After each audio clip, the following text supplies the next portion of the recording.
Adeline Sports. Here's next. Currently also reporting a temperature of 14 degrees.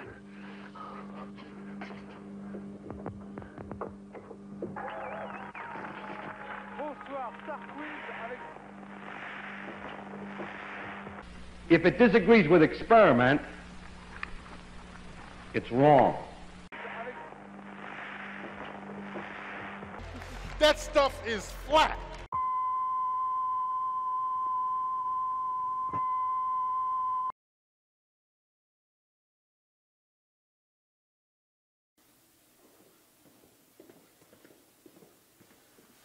You might not think of water as being magnetic, but it is, and so are graphite, aluminum, and glass. This is a new and different category of magnetism called either para or diamagnetism.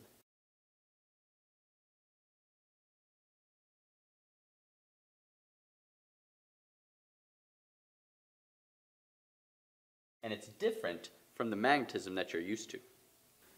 You're probably already familiar with ferromagnetism. Ferro means iron.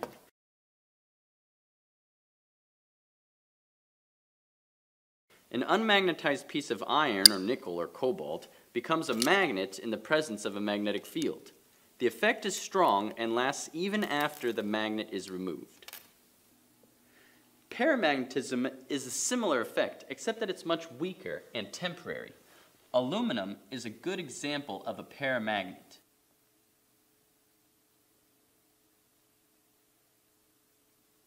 And so is oxygen, which is attracted to magnets. Here, I have a few milliliters of liquid oxygen which sticks to the magnet. I'll explain why later.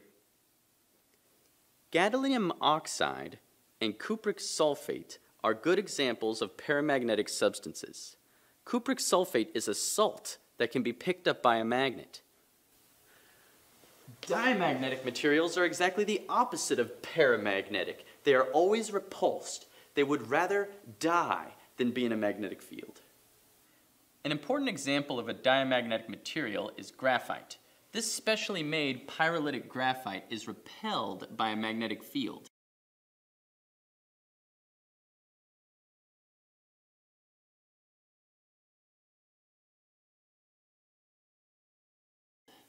Don't be confused. This is not static electricity or eddy currents.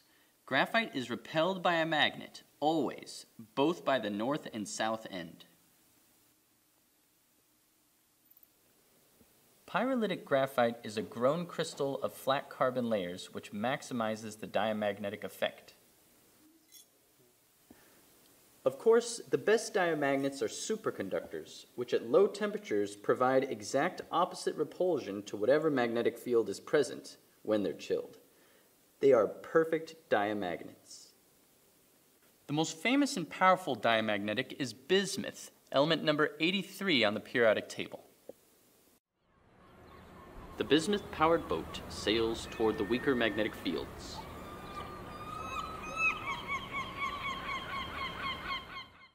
One way to check whether an object is diamagnetic or paramagnetic is to see how it aligns itself in a magnetic field. Diamagnetic objects like glass will rotate to avoid magnets. Here, we see that the glass is diamagnetic because it twists to get to the weaker magnetic field.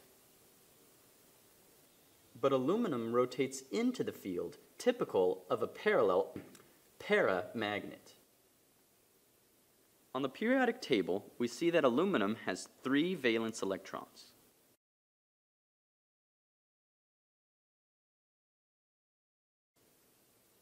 So what does it take to understand what it means for something to be a paramagnet or a diamagnet? You have to know what the electrons are doing.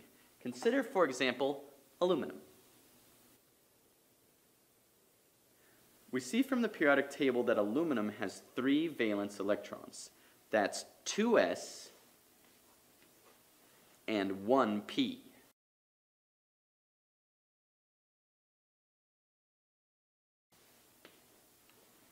Now it's that unpaired electron that makes it a paramagnet. This unpaired electron enables it to become magnetized. and it's that unpaired electron that is free to be magnetized and attracted by the magnet. But what about a diamagnet, like water? Yes, the water molecule. It has all of its electrons paired. It will not be magnetized. In fact, water is repelled by a magnetic field. The electrons come to lower energy as they are moved away from the magnet. In conclusion, when something is a paramagnet or a diamagnet, it tells you what its electrons are doing. In the case of a paramagnet, it has at least one unpaired electron. In the case of a diamagnet, it has mostly paired electrons.